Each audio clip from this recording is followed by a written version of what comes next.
kalau akhirnya kita sakit. Ya lokasi yang kita dapatkan saya suruh adek ngetes kan.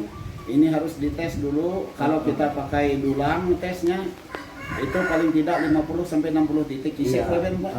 Eben mana jaru sekalinya, mangat aku mako nah.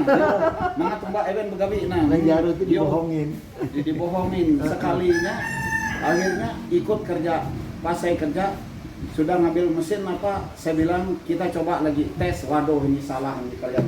Nyusu ini belum tentu ada ya isinya. Itu harus dites pas aku mates apa isi 15 titik sebut aduh sakit ini saya bilang. Kalau gini yo pas jatuh dari hasil lah. Pindah ke kawalan barano nih baranarera bara petak bandang nimbit hari rente sekitar 2 gram 4 gram jalau ngambil KLT Mas Indai. Nah, duit tuh masih sisa modal itu 15-an juta. Nah, lu menjual lokasi itu bahalap.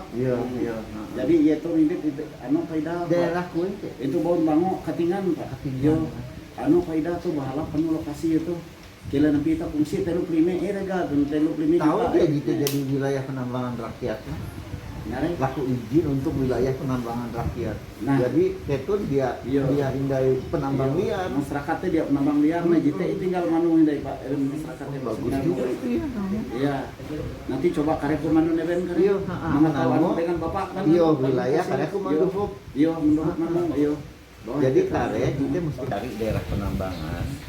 Nah, daerah penambangan itu nanti kita jadikan kita minta izin penambangan rakyat dan itu menjadi wilayah penambangan rakyat.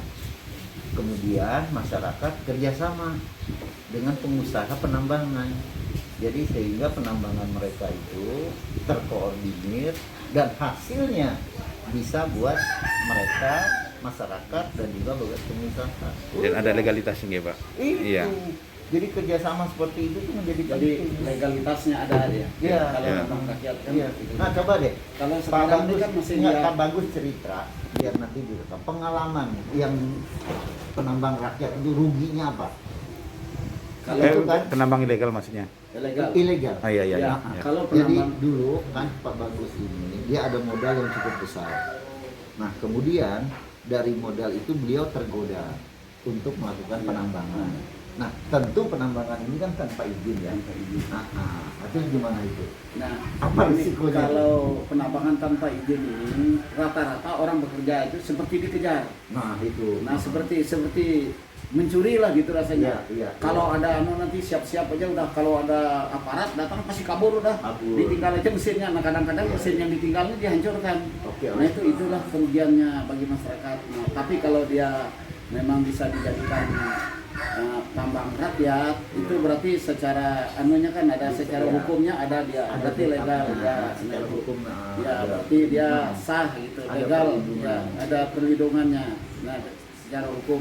Tapi kalau sekarang ini kebanyakan masyarakat kan masih belum ada yang tambang rakyat yang memang benar-benar secara perizinannya jelas. Betul. Nah karena apa? Karena masyarakat banyak kan belum paham atau belum mengerti bagaimana cara mengurus itu supaya bisa memperoleh izin tambang rakyat. Nah itu ini yang masih belum paham. Nah tahapnya Pak Bagus, kita harus menentukan dulu wilayah.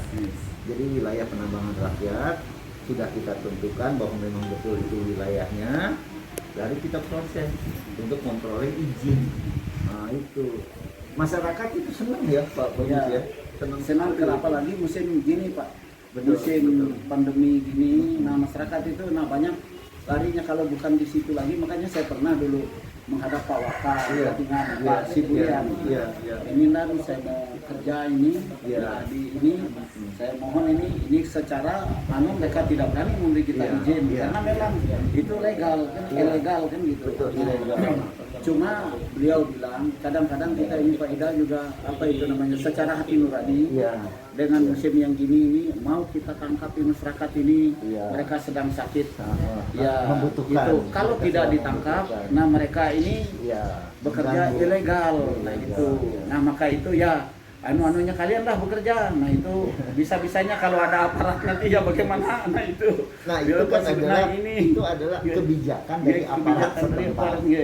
Tetapi itu, kebijakan itu kan iya. tentu Iya. ya kita harus tahu diri lah Iya, tahu diri. bahwa penambang liar ini tidak tidak diperkenankan. diperkenankan nah, gitu. Terutama dari segi Iya. lingkungan hidupnya, Iya.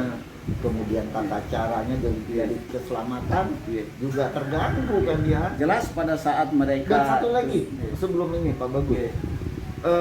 itu kan menggunakan alat kimia kan, ya air raksa. air raksa. Ya. Itu apa yang itu ya, merkuri dia. Ya merkuri. Nah itu kan semestinya nggak boleh ya. Iya. Nggak boleh. Ya, Itu terus. sebenarnya menggunakan merkuri kan cukup berbahaya. Iya, Nah, iya. tapi yang namanya masyarakat di sini Yang mereka gampang tuh ini. tidak memikirkan risikonya. Saya lihat itu Pak Teras. Mm-mm. Mereka itu taruh di ember, Iya. anunya puyaknya yang sudah ada emasnya ini. Iya. Nah itu tuangkan di situ anunya ini. Merkurinya ini. Memisahkan yang ya. habis itu diaduk pakai Diaduk, tangan. iya, Pakai diaduk. tangan ini. Tanpa Nah, ada alat pelindung, ya. pelindung. Ini kan pori-pori tangan kita Betul, kan. Nah, betul. ini Dan itu tidak menutup Dan itu kan kemungkinan mengalir di masuk sungai, ya. ya? Ya, enggak, kalau mengalir enggak ya. oh enggak. Nah, nanti setelah diaduk karena dia merkurinya ini kalau kita tumpahin airnya, Ya. dia tetap menggumpal di situ aja. Oh. Nah, tidak ada yang lepas karena penambang ini juga tidak mau sampai merkurinya ini keluar. Iya, Kalau iya. keluar berarti emasnya hilang. Oh. Karena ini kan menangkap emas dia. Makanya mereka hati-hati sekali. ini. Merkurinya itu nanti kan dibuang. Oh enggak. Ini begini, dia diaduk, ini merkurinya ini setelah diaduk ini perlahan-lahan membuang ini. Nah habis itu nanti merkurinya ini dia akan terkumpul nanti pasir-pasirnya terbuang, habis itu merkurinya ini diambil nanti dia disaring diperas. Oke. Diambil lagi ini merkurinya disimpan untuk Berikutnya. untuk berikutnya terus menerus begitu dipakai. Ya, Oh, nggak hilang dia. nggak hilang. Nggak dibuang ke sungai, ke Nggak, air, sungai. nggak ya. Oh. Itu diperas merkurinya ini, emasnya nanti diambil, merkurinya lagi diambil tempatnya, ada tempatnya segini. Nah, masukkan lagi ke situ merkurinya Untuk disimpan. yang berikutnya. Untuk kerja besoknya lagi. Besoknya Nah, lagi. besok kerja ya itu lagi dipakai, diaduk lagi gitu. Iya. Hanya ada risiko misalnya cuci tangan, ya, bisa ke resiko sungai ini gitu aja ya. dia pada saat Tangan ngaduk pada ini, saat ngaduk, ya, ya. ngaduk gitu dia lewat pori-pori itu kemungkinan itu. Ya. Tapi yang jelasnya merkuri itu dia dengan air dengan pasir dia terpisah. Tidak Iya, mau iya. mereka akan menyatu di situ merkurinya sama merkurinya kumpul dia. Iya, iya. Nah itu. Dan mereka itu yang penambang liar ini masyarakat itu cukup hati-hati. Iya. Jangan sampai merkurinya itu terbuang. Iya, iya. Dan mereka juga membuat tempat itu Pak Teras, Iya, bukan iya. membuang ke sungai. Iya. Oh, Merkurinya oke. itu dibikinkan seperti bak. Nah nanti airnya ini akan jatuh di Kemana? di darat.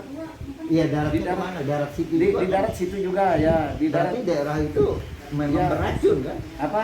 Daerah yang Ini tempat begini, pembuangan ini. yang jelasnya kalau saya lihat, kalau kita bilang beracun sih kurang. Nah itu karena apa? Tapi ada Karena racunnya, kan? paling tidak kalau memang ada tipis sekali merkurinya itu Oh. hilang. Nah itu akan keluar itu, akan lepas. Itu kenapa kalau kita lihat dari atas kalau naik pesawat itu putih gitu?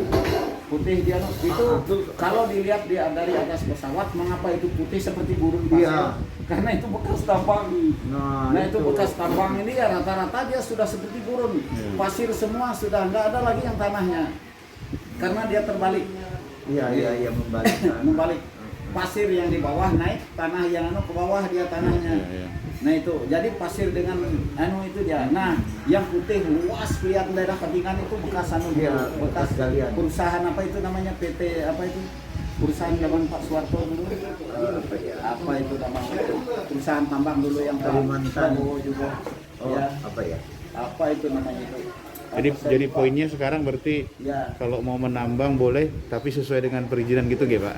ya kagak ini kalau kita sekarang kalau sebaiknya saran Pak Teras kan kalau bisa kan beliau bilang ngapa nggak bisa nggak kira-kira dibuatkan izin ini IPR, tambang IPR. rakyat kan gitu. TGHP Nah maka itu saya bilang kan kalau bisa kan minta tolong sama beliau nanti Iya, supaya iya. bisa Nah, dibicarakan yang paling di penting satu Pak, DPRI-nya. yang paling penting satu Pak Bagus, tentukan dulu wilayah itu bahwa wilayah itu memang mempunyai potensi.